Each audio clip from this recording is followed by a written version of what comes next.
Rocky's going to start. I think I'm 3, Heath. Yeah, there you go. They've been with us since, well, 5, 6 years, 5 right? years, Yeah, yeah. 5 years. And this is one of my favorite teachings that they do, and they brought this into the course. They've been doing it for many years. Yeah. You've been working with Mylan and Kay. Right. Okay, so I'll give it straight to her, and listen up. You're going to need your handouts for this, right? Yeah, and in just a second, you'll use the handouts that you got with the columns on it.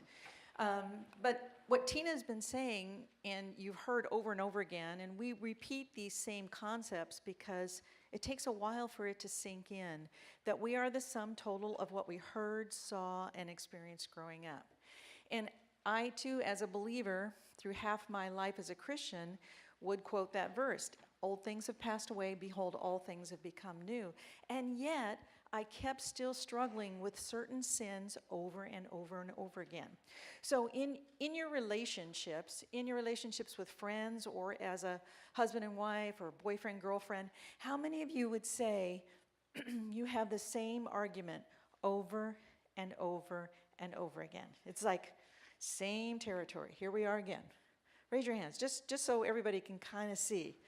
Okay, it's fairly unanimous, right? And over 40 years, Rob and I had the same argument over and over and over again.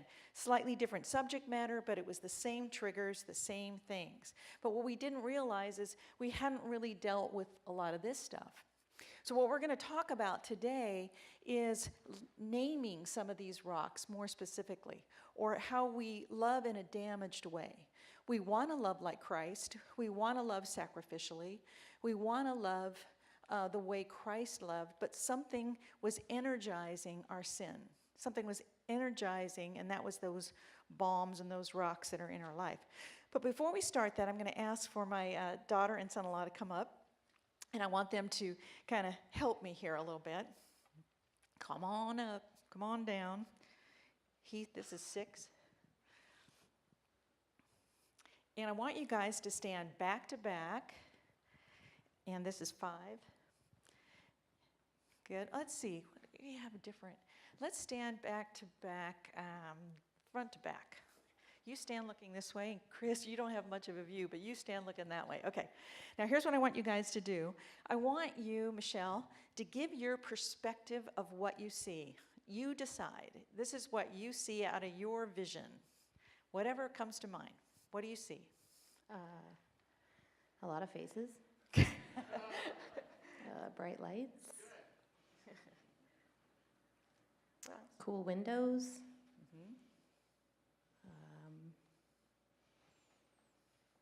Seriously, just describe. Just anything. Yeah. Guy working sound, a camera, exit signs. A glass table. Okay. All right, Chris, you describe what you see in your vision. White. Bible verse, Exodus 23. Some sort of lattice-like thing. Columns, pillars, blue light, gray board, water bottles. Okay, good. Thank you, guys. All right, who's right? Who's right? Both right. Yeah. So if this couple was having a conversation and she was giving her perspective and he was giving his perspective, it would seem opposite, yeah? They didn't describe the same things. And this is how a lot of arguments go back to back over and over and over again. So if we wanted to improve this conversation, what could I do physically with them to help them? Turn them around how? So Chris would come around here and face this way? Okay, so then what happened to his perspective? It's gone. Now we're only seeing things Michelle's way. And don't we like that? I mean, I absolutely do. Okay, and if we turn the other way, Chris's way, then Michelle loses her perspective. Right? And we've done that. So what else could they do? Which way? Okay, face each other whichever way they like. What do you guys decide? Which would help if you faced each other? Then we'd have Right. So if they faced each other this way, they're seeing each other first and foremost, but they can turn their heads either way to see each other's perspectives, if they don't have stiff necks. If they have stiff necks, then they're not willing to look at anybody else's perspective. So they're willing to accept influence from one another because they're first having compassion and seeing one another, but also willing to look either way to see each other's perspectives and to try on each other's perspectives. That's the only way we make any progress in a relationship, is to be able to try on each other's perspectives and to see it through their eyes, right? Okay, thank you very much. Give them a hand for helping out. You can do those down. Thanks, guys. So, for Rob and I, we did the same thing over and over again. And I knew some of my baggage, both my parents were married 4 times. My mother was an alcoholic. She's still alive. She's 91. But what I saw, heard, and experienced growing up was not pleasant. There was a lot of violence. There were police arrests. They didn't know how to handle all the pain that they had. And so I learned a lot of things growing up about relationships, one of which was I'm never going to get married and I'm never going to have children. Because I thought, what's the point? I mean, it's just going to end in pain and suffering. Because I had come into our relationship with a belief system. My belief system was marriage is scary, marriages don't work out, they don't know how to resolve conflict, so I would rather just stay single. So for quite a while, that was my perspective. And I never really wanted to get into a serious relationship. So I wasn't a candidate for someone who got married and stayed married 40 years. I would have never put money on me that would have happened if I was a betting person. So this is a heart, meaning the person that you were, like Tina was saying, when you first came into this world, you have a personality, you have a bent that God gave you, but in terms of the things that you experienced, it's fairly blank. And so this heart here comes into this world, and even in the best case scenarios where your family life was wonderful, you had loving parents, they led you to the Lord, it was all wonderful. Even in those scenarios, things happen. Best case scenario, you might have someone bully you at school or something, and it leaves a mark on the heart. Or maybe a sibling got sick, or a parent died. So even in the best case scenario where everything is good, if there is such a thing as a functional family. But the majority of us didn't have that. The majority of us didn't have that kind of family life. And in my case, I'm going to divide it up into 2 things. There's the presence of, I'm going to put a plus sign there, presence of things that happen, and then there's the minus sign, which is the absence of. And I'll tell you why in a minute. So you tell me, what are some things that could develop into those rocks that could leave a mark on the heart?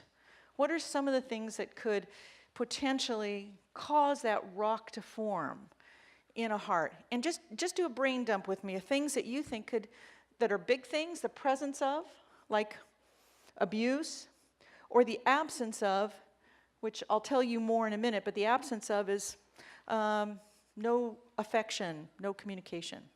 But I want you to think. So you tell me, what are some things that could leave a mark? Just shout them out. Abandonment. Huge. Rejection. Sarcasm.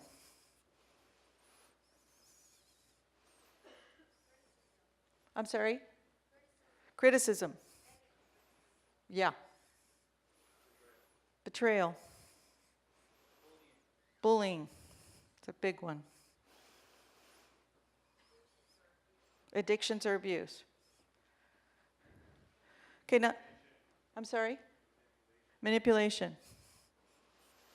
And I can honestly say, not because I think I had it so bad, there are people that had it way worse than me, but I could say probably had most of those. And had a lot of healing to do. Now the absence of is a little trickier The absence of is, so you'll have to think on this one too, but the absence of is more like Rob's family, where there was the absence of communication, the absence of connection. Think of a few other things that could be the absence of it, just wasn't there. Emotional support. An absence of love, yeah. Encouragement. Intimacy. Support. Confirmation, like confirming them. Affirmation, thank you. Absence of it. Right, so those are trickier because I can remember specific things that happened. I can remember her getting violent with me, and that leaves a mark, but it's clear in my mind. In Rob's case, he couldn't remember not getting too much. I mean, he remembered his dad not being there for him or not coming to his games or whatever, but it's not as dramatic. It's harder to quantify, but it's just as damaging. And as Tina said, a cup of pain is a cup of pain. And how it comes about is different, but it still leaves a mark on the heart. So here's what happens, and here's what happened with me. I shouldn't have made the heart quite so big, but early on, when you develop some of these marks, and I'd say what we're going to talk about in a minute, the first 10 years are probably the most pivotal.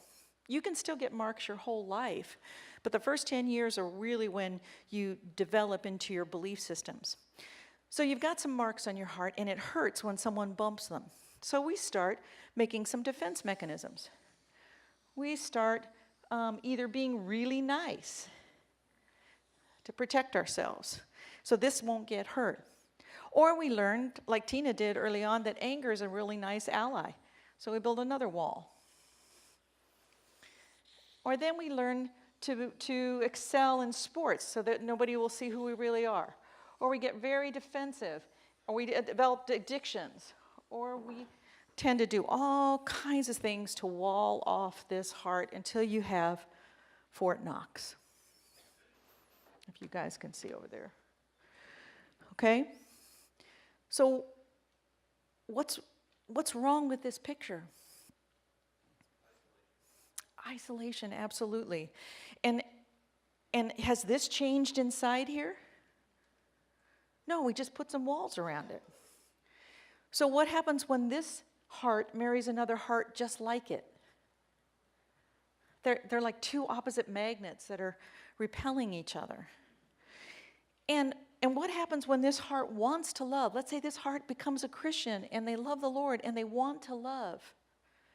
But love can't get out because of all their defenses and all their walls, right?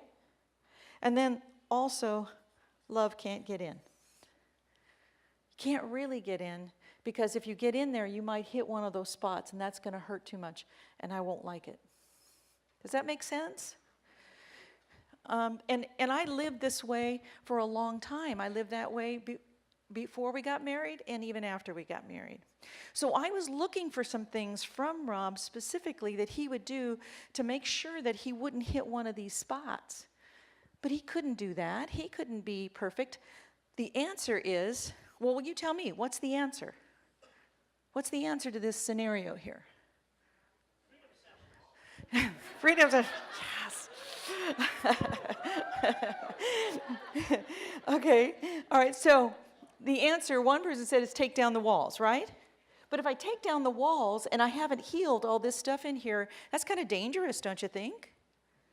I'm a bleeding heart, waiting for someone to hit it. So the answer is not to take down the walls initially. The answer is to start allowing God to heal all these areas in here. First, you have to know what they are, and we didn't know what ours were. We knew some of them, but we didn't know all of them. So once God revealed them to us, one at a time, allowing Him in there, and to start seeing myself through God's eyes. What does He say about me?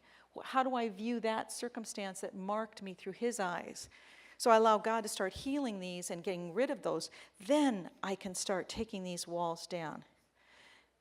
And I think primarily in our relationship, we had to take down the walls more quickly because we were both intentional about healing here.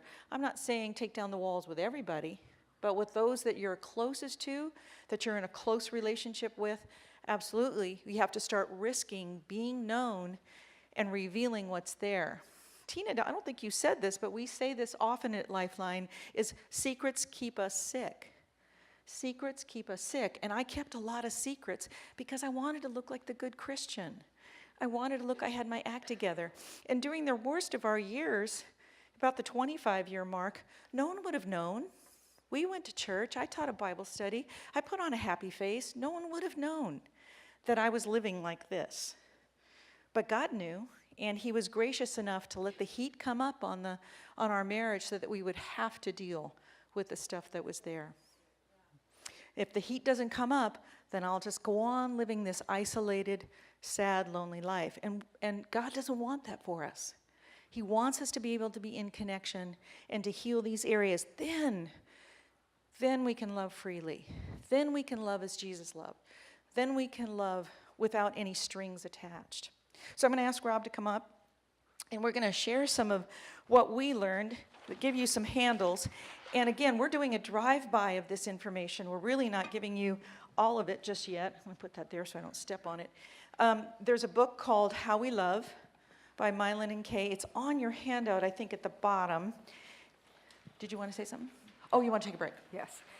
So Rob will come back on. Yeah, we're going to keep moving through the R3 factor. We've been talking a lot about reveal, and we're going to get very transparent and very real with you guys in just a little bit.